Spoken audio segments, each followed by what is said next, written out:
चाहे लाख जतन कर लो लेकिन कर्मों का फल भोगना जरूर पड़ेगा। चाहे जितना भी प्रयास करो लेकिन कर्मों का भोग बिना भोगे फुर्सत नहीं मिलेगी। दोस्तों, एक बार की बात है कि सुभद्रा ने भगवान श्री कृष्ण से पूछा कि भैया, क्या कर्मों का फल सभी व्यक्ति को भोगना पड़ता है? सुभद्रा की बात को सुनते हुए मुस्कुराते हुए भगवान श्री कृष्ण कहने लगे कि हाँ सुभद्रा, लेकिन यह बात तुम क्यों पूछ रही हो? सुभद्रा ने एक सपने में देखा था कि उसके कुल का विनाश देखा था उसने, और वही विनाश महाभारत के युद्ध के उपरांत हम सभी ने देखा था। भगवान श्री कृष्ण सुभद्रा से कहते हैं कि प्रत्येक मनुष्य को कर्मों का फल जरूर मिलता है। अगर इंसान अच्छा कर्म करता है तो उसका फल भी उसे अच्छा मिलता है। वहीं दूसरी तरफ यदि वह बुरा कर्म करता है तो उसे बुरा फल मिलता है। इसलिए कर्म करने से पहले हर बार व्यक्ति को पहले सोचना चाहिए कि वह कैसा कर्म करने जा रहा है। उस कर्म का जैसा वह करने जा रहा है उसे फल जरूर भोगना पड़ेगा। इसीलिए कभी भी बुरा कर्म मत करना, और तो और उसके बारे में सोचना भी पाप है, क्योंकि सोचना भी एक तरह का कर्म है और उसका भी पाप लगता है। इस मृत्यु लोक पर कर्म के फल के सिद्धांत से कोई नहीं बच पाया है। स्वयं मुझे भी जब यहाँ पर आना पड़ा तो श्राप युक्त होना पड़ा।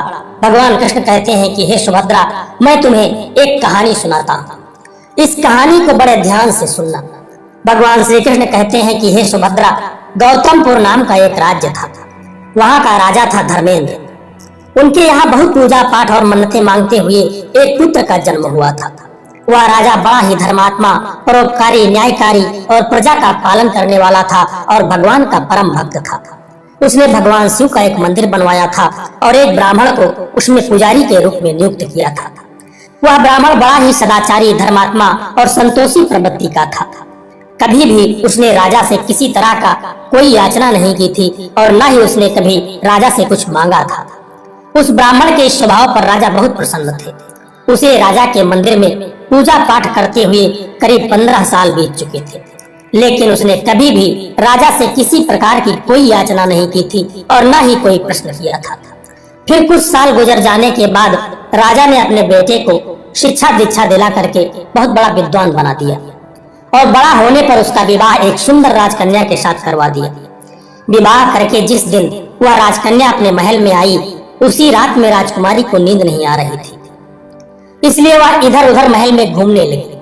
जब वह अपने पति के पलंग के पास गई तो क्या देखती है कि एक तलवार वहां पर रखी हुई है, जिस पर तरह तरह के हीरे और जवाहरात जड़े हुए हैं। ऐसी तलवार देख करके उसे तलवार को देखने की जिज्ञासा उत्पन्न हो गई और वह ऐसा विचार करके उस तलवार को म्यान से बाहर निकाल दिया। उसकी तेज धार जो बिजली की तरह चौंकने लगी और उसको देख करके वह डर गई और डर के मारे उसके हाथ से तलवार छूट करके नीचे गिर गई, जहां पर राजकुमार सोया हुआ था, और उसकी गर्दन पर तलवार जा करके लगी और उसी समय राजकुमार का सिर कट गया और वह तुरंत मर गया। दोस्तों, भगवान श्री कृष्ण कहते हैं कि हे सुभद्रा, राजकन्या अपने पति के मरने का दुख करने लगी, विलाप करने लगी, शोक करने लगी। उसने भगवान से प्रार्थना की कि हे प्रभु, मुझसे अचानक यह पाप कैसे हो गया? पति की मृत्यु मेरे ही हाथों हो गई। आप तो जानते ही हैं, लेकिन राजा के सामने मैं सत्य कैसे कहूंगी, क्योंकि मेरे माता पिता और सास ससुर को कलंक लग जाएगा और इस बात पर कोई विश्वास भी नहीं करेगा। किंतु जैसे ही प्रातः काल हुआ, पुजारी कुएं पर स्नान करने आया तो राजकन्या उस पुजारी को देख करके जोर जोर से विलाप करना शुरू कर दिया। हाय, मेरे पति को कोई मार करके यहाँ से भाग गया है, किसी ने मेरे पति को मार डाला है। यह सुन करके सभी लोग वहां पर इकट्ठा हो गए और इतना ही नहीं, वहां पर उस राज्य का राजा भी आकर के उस राजकुमारी से पूछने लगा कि किसने मारा है इसको। राजकुमारी कहने लगी कि मैं जानती तो नहीं कि वह कौन था, लेकिन उसे भगवान शिव के मंदिर में जाते हुए हमने देखा है। राजा समेत सभी लोग जो वहां पर उपस्थित थे भगवान शिव के मंदिर में जब गए तो उन्होंने देखा कि वह ब्राह्मण पूजा कर रहा था और पूजा करते ही उस ब्राह्मण को पकड़ लिया और पूछा कि बता, तूने राजकुमार को क्यों मारा? ब्राह्मण ने कहा कि मैंने राजकुमार को नहीं मारा, मैंने तो आज तक राजमहल भी नहीं देखा जिसमें वह राजकुमार रहता था। ईश्वर साक्षी है और बिना देखे किसी पर अपराध का दोष लगाना ठीक नहीं है, किंतु ऐसे अवसर पर ब्राह्मण की कौन सुनता? उसकी कोई बात नहीं सुनता था। कोई कुछ कहता तो कोई कुछ कहता। भगवान श्री कृष्ण कहते हैं कि हे सुभद्रा, उस राजा के दिल में यह विचार बार बार आ रहा था कि यह ब्राह्मण पूरी तरह से निर्दोष है, इसने कोई पाप नहीं किया है। लेकिन लोगों के कहने पर राजा ने उस ब्राह्मण से कहा कि हे ब्राह्मण, मैं तुम्हें प्राण दंड तो नहीं दूंगा, लेकिन जिस हाथ से तुमने मेरे पुत्र को तलवार से मारा है, तेरा वह हाथ मैं काटने का आदेश देता हूँ। इतना कह करके राजा ने उसका हाथ कटवा दिया। इस सारी घटना पर वह ब्राह्मण बड़ा दुखी हुआ और उस राजा को अधर्मी मान करके उसके देश को छोड़ने का विचार करके वहां से चला गया। उसके बाद वह खोजने लगा कि अगर कोई विद्वान जोशी मिल जाए जो बिना किसी अपराध के मेरा जो हाथ कटा है उसके कटने का मैं उससे कारण पूछ लूंगा। तब किसी ने उससे कहा कि काशी में एक बड़े ही विद्वान जोशी रहते हैं और वो तुम्हारे सभी प्रश्नों का उत्तर दे देंगे। इतना सुन करके वह ब्राह्मण काशी में चला गया और उसके जो जोशी थे उनके घर पहुंचा।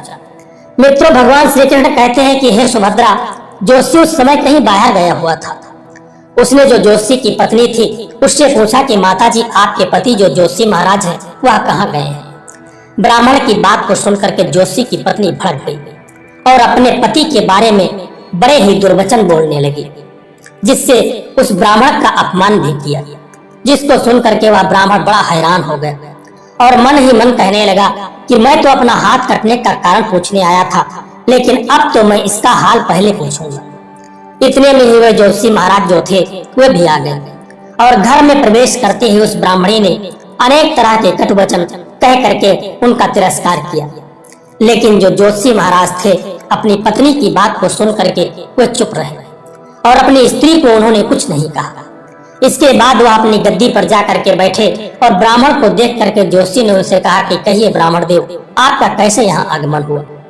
फिर उस ब्राह्मण ने कहा कि आया तो था मैं अपने बारे में पूछने के लिए, लेकिन पहले आप अपना हाल बताइए कि आपकी पत्नी अपनी जुबान से आपका इतना तिरस्कार करती है, आपको इतना भला बुरा कहती है जो किसी से नहीं सहा जाता, आप कैसे उसे सहन कर लेते हैं, इसका क्या कारण है। इतना सुन करके वे जोशी महाराज जो थे वे कहने लगे कि यह जो मेरी स्त्री है यह मेरी स्त्री नहीं है, यह मेरा कर्म है। दुनिया में जिसको भी देखो, भाई पुत्र शिष्य माता पिता गुरु जो भी संबंधित है, कुछ भी है, कोई भी रिश्ता है, सब अपना ही कर्म है। यह स्त्री पत्नी नहीं, मेरा किया हुआ कुकर्म है और यह बिना भोगे कटेगा भी नहीं। न ही अपने किए हुए जो कुछ भी शुभ या अशुभ कर्म होते हैं उन्हें नित्य रूप से ही भोगने पड़ते हैं और बिना भोगे तो सैकड़ों करोड़ों सालों के गुजरने पर भी कर्म नहीं छूटता। इसलिए मैं अपने कर्म को खुशी खुशी भोग रहा हूँ और अपनी स्त्री की यातना को भी बर्दाश्त कर रहा हूँ, ताकि अगले जन्म में इस कर्म का फल मुझे न भुगतना पड़े। फिर उस ब्राह्मण ने कहा कि महाराज, आपने ऐसा कौन सा कर्म किया था जिससे ऐसी पत्नी तुमको मिली। जोशी ने कहा कि यह हमारे पिछले जन्म की कहानी है। मैं पिछले जन्म में कौवा था और मेरी पत्नी एक गदही थी। इसकी पीठ पर एक घाव था जो एक फोड़ा बन चुका था। वह फोड़े की पीड़ा से बहुत दुखी थी और बहुत कमजोर भी हो गई थी। मेरा स्वभाव बड़ा ही दुष्ट था, इसलिए मैं इसके फोड़े में रोज मार मार करके इसे दुखी करता था। जब दर्द के कारण यह तड़पती तो देख करके मैं बहुत प्रसन्न होता था। मेरे डर के कारण यह सहसा बाहर नहीं निकलती थी, किंतु मैं इसको ढूंढता हुआ फिरा करता था। या जहां भी मिल जाती मैं वहीं इसके फोड़े पर टोट मारता और इसे दुखी करता था।